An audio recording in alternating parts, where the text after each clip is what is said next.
नमस्कार, मैं हूं आपके साथ अनुष्का और आप देख रहे हैं दैनिक क्राइम भारत न्यूज। नमस्कार, मैं दैनिक क्राइम भारत से अखिलेश पांडे आप लोगों का स्वागत करता हूं। आज हम यहाँ पे बनारस में 80 घाट में आए हुए श्रद्धालुओं के साथ कुछ बात करते हैं। वो आपको बता रहे हैं उनके कैसे व्यूज हैं, क्या जानते हैं, क्या वो बताना चाहते हैं हमारे समाज सुधार के बारे में, गंगा के घाटों के बारे में और बाबा की नगरी का क्या आलम है उसके बारे में बात करते हैं। ओके, मैं अंबुज मिश्रा, मैं कानपुर से हूँ और नमस्कार। मैंने हर महीने की शुक्ल पक्ष एकादशी को आने का संकल्प लिया है। 12 एकादशी में यहाँ आऊँगी और अभी 6 एकादशी हो चुकी हैं। 6 महीने हो चुके हैं लगातार आते हुए, अभी और 6 महीने अभी और मुझे आना है।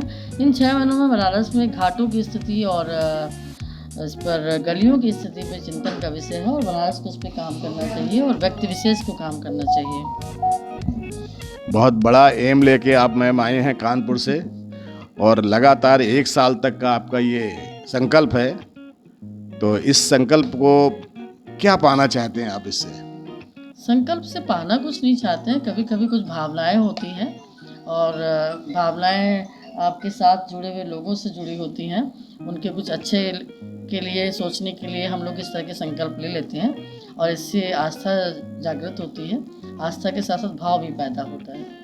बहुत उत्तम विचार हैं मैडम के, और ये समाज कल्याण के लिए, देश के कल्याण के लिए इस तरह के कार्य हम सभी को करना चाहिए। अगर हो सके तो हम लोग कुछ भी धर्म के नाम पे या कुछ ऐसे भी कुछ अच्छे कार्य करें तो सभी के लिए अच्छा रहेगा, ऐसा हमारा मानना है और ऐसा हमारी सोसाइटी चाहती भी है।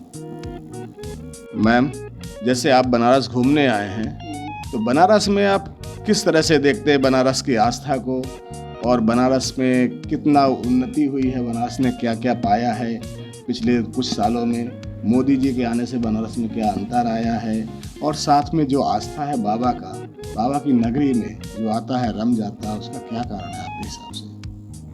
बनारस तो बहुत पुराना शहर रहा है, विश्व का सबसे पुराना शहर बनारस है और बाबा जी से इसलिए जुड़ा है, बाबा जी की जन्मस्थली है।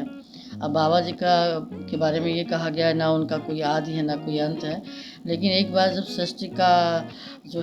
सृष्टि जब पानी धरती के नीचे समा गई थी, सृष्टि बोले तो पृथ्वी धरती के नीचे समा गई थी, उसके बाद जब इसका फिर प्रादुर्भाव हुआ, उसके बाद बनारस ही सबसे पुराना शहर था। लेकिन मोदी के आने के बाद से अगर कहते हैं कि मोदी जी आए और बनारस में क्या किया, हाँ डेवलपमेंट हुआ है, बाहरी रूप में डेवलपमेंट हुआ है, लेकिन अभी आज मैंने जब देखा तो घाटों की स्थिति अभी बड़ी दयनीय है और घाट पर काम करना चाहिए, लेकिन वो सरकार के स्तर पर नहीं, वो एक मतलब पर्सनली लोगों को लेना चाहिए, सफाई रखें वहाँ पर, क्योंकि हर चीज़ गवर्नमेंट नहीं कर सकती है। हम मनुष्यों को भी, हम वहाँ जो लोग हैं वहाँ के और जो आसपास के ग्रामीण अंचल से लोग आते हैं, उनकी आस्था तो है, वो दिया जला रहे हैं, कहीं दोना रख रहे हैं, दोने पे दिया लगा के फेंक रहे हैं, दे रहे हैं, गंगा जी में दे रहे हैं, तो वो कहीं ना कहीं डंप हो रहा है।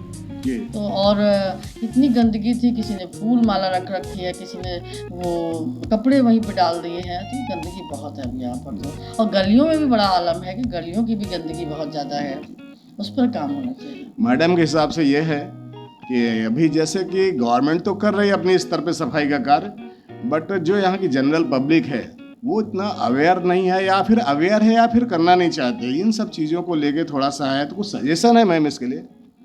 सजेशन यही है कि हमें अपने स्तर से, मनुष्य को अपने स्तर से, जैसे अपने घर की सफाई करते हैं सभी लोग, हम सभी व्यक्ति विशेष, तो ये व्यक्ति विशेष के स्तर से होना चाहिए। इसमें हम कंप्लेनिंग एटीट्यूड से अगर कोई बात करते हैं तो कंप्लेनिंग एटीट्यूड का आज तक कोई निष्कर्ष निकल ही नहीं पाया है, चाहे वो अपने घर के स्तर से देख लीजिए या बाहर के स्तर से। हम चर्चा कर सकते हैं, हम उस बिंदु पे 4 लोग बैठ जाएंगे, बातें कर लेंगे, लेकिन कभी निष्कर्ष नहीं निकलता। निष्कर्ष हमेशा कर्म से निकलता है। तो हम लोग इस तरह से कुछ सामाजिक संस्थाएं भी जोड़ सकते हैं इसके लिए, वो भी सामाजिक संस्थाएं कितने दिनों से काम कर रही हैं, अगर यहाँ पे काम कर रही है, वेल डेवलप्ड सिटी है ये। भाई मोदी जी अगर यहाँ से इलेक्शन लड़ रहे हैं तो आज यहाँ का जो डेवलपमेंट हुआ है, डेवलपिंग नहीं डेवलप्ड है जी। तो उस स्तर से यहाँ बहुत संस्थाएं होंगी, लेकिन सब खाना पूर्ति करती है। ये जब तक व्यक्ति विशेष अपने स्तर से नहीं आएगा तब तक काम नहीं बन पाएगा। अच्छा मैडम, दूसरी चीज़ ये बताइए, जैसे कि एनवायरनमेंट बहुत तेज़ी से चेंज हो रहा है, गर्मी बहुत तेज़ी से आ रहा है, तो इस गर्मी से कुछ निजात या किस तरह से हम पा सकते हैं पार, या आपको लगता है कि यहाँ गर्मी है भी कि नहीं है? कि यहाँ मुझे पर भी हमेशा से कई सालों से चर्चा ही होती आ रही है, काम कभी नहीं हुआ है।